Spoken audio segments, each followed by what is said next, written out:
Semangat pagi, bertemu kembali di video pembelajaran bersama Juju Channel, khususnya di mata pelajaran PPKN tingkat SMK. Next, hari ini kita bertemu dan kita akan belajar tentang KD3.4, hubungan pemerintah pusat dan daerah menurut Undang-Undang Dasar Negara Republik Indonesia tahun 1945.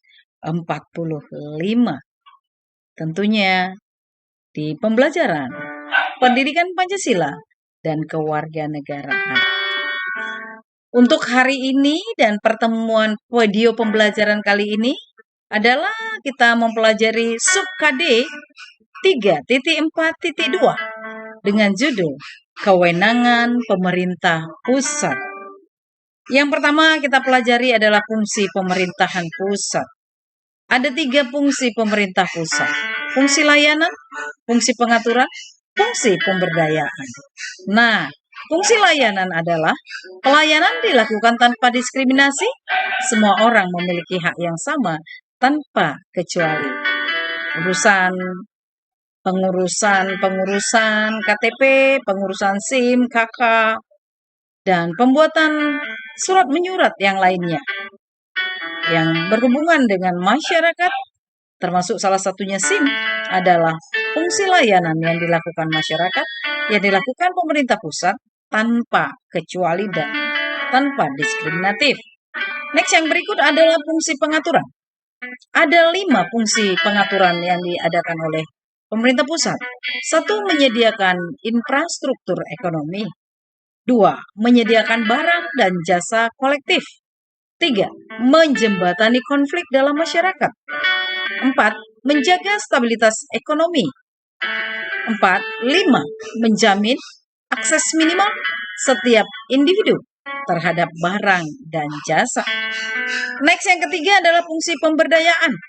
Fungsi pemberdayaan adalah melalui fungsi ini pemerintah akan menjadi fasilitator dan motivator untuk membantu masyarakat meningkatkan kemampuan dalam menghadapi persoalan hidup di tengah-tengah masyarakat yang heterogen. Next, yang kedua adalah peran pemerintah pusat. Pemerintah pusat Indonesia memiliki peran.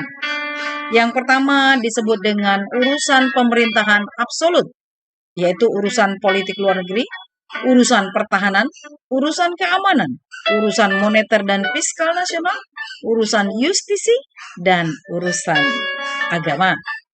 Next, yang kedua adalah urusan pemerintahan konkuren, yaitu urusan pemerintahan ini dibagi antara pemerintah pusat dengan provinsi dan daerah, kabupaten, dan kota.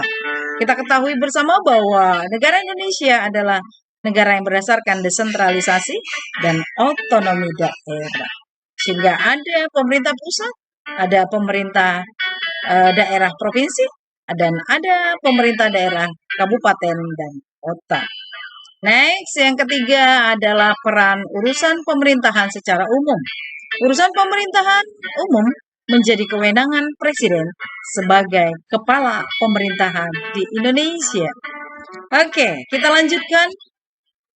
Yang berikutnya adalah kewenangan, yaitu ada 3: kewenangan eksternalitas, kewenangan akuntabilitas, kewenangan efisiensi. Nah, kewenangan eksternalitas adalah penyelenggaraan suatu urusan pemerintahan yang ditentukan berdasarkan luas, besaran, dan jangkauan dampak yang timbul akibat penyelenggaraan suatu urusan pemerintahan.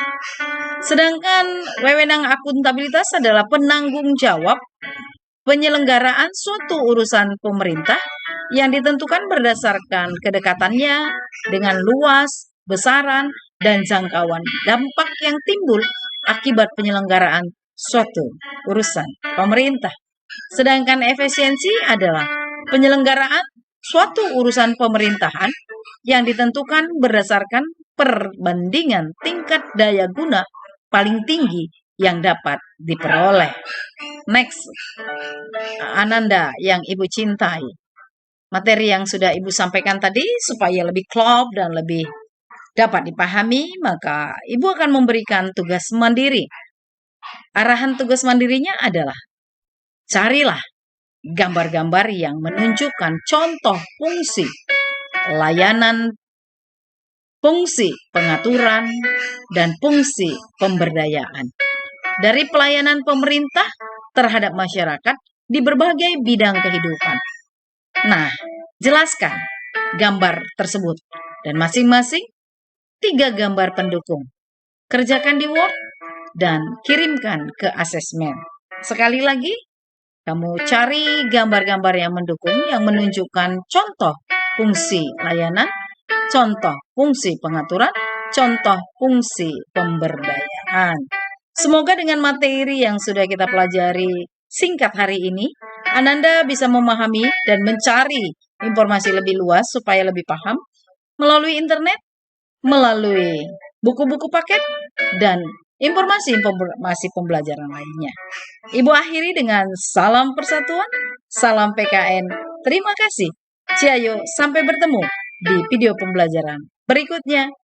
Salam PKN.